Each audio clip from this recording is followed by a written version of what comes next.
क्या कोई प्यार में इस हद तक जा सकता है कि कानून, पुलिस और खुद मौत भी घुटने टेक दे। साल 2024 की सबसे धमाकेदार स्पेशल थ्रिलर फिल्म फिर आई हसीन दिलरुबा इसी पागलपन की कहानी है।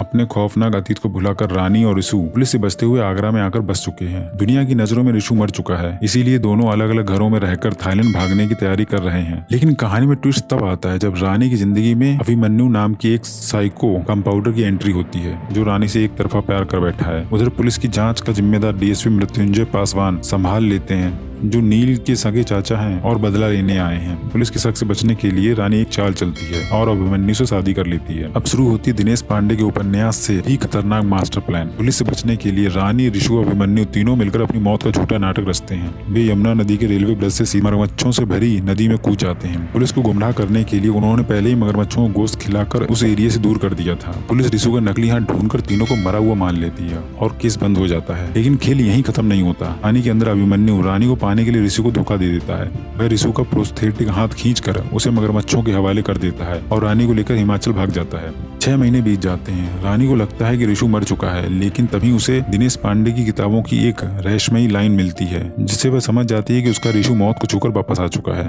रिशु रानी को अभिमन्यु की गद्दारी का सच बताता है। अब हसीन दिलरुबा अपने प्यार के कातिल को इंतकाम के लिए अपना आखिरी और सबसे खतरनाक दांव खेलती है। रानी अभिमन्यु को एक ऊंचे सुसाइड पॉइंट पर ले जाती है और वहाँ डीएसपी पासवान को बुला लेती है। रानी अभिमन्यु से कहती है कि वह उसका सच जान चुकी है और इतना कहकर वह सीधे खाई में कूद जाती है। रानी को खोने के गम में टूटकर अभिमन्यु पुलिस के सामने सरेंडर कर देता है। लेकिन रुकिए, यह भी रानी और रिशु का एक प्लान था। चोटी से कूदने के बाद रानी नीचे नदी में सुरक्षित गिरती है, जहाँ रिशु पहले से ही नाव लेकर वहाँ इंतजार कर रहा था। एक बार फिर दोनों ने कानून अपने दुश्मनों को बकरा बनाया और अपनी अगली मंजिल के लिए निकल पड़े। तो दोस्तों, कैसी लगी आपको ये हसीन दिलरुबा की ये सातिर चाल, कमेंट में जरूर बताएं। और ऐसे ही बॉलीवुड थ्रिलर मूवीज के एक्सप्लेनेशन हमारे चैनल को जरूर सब्सक्राइब करना ना भूलें।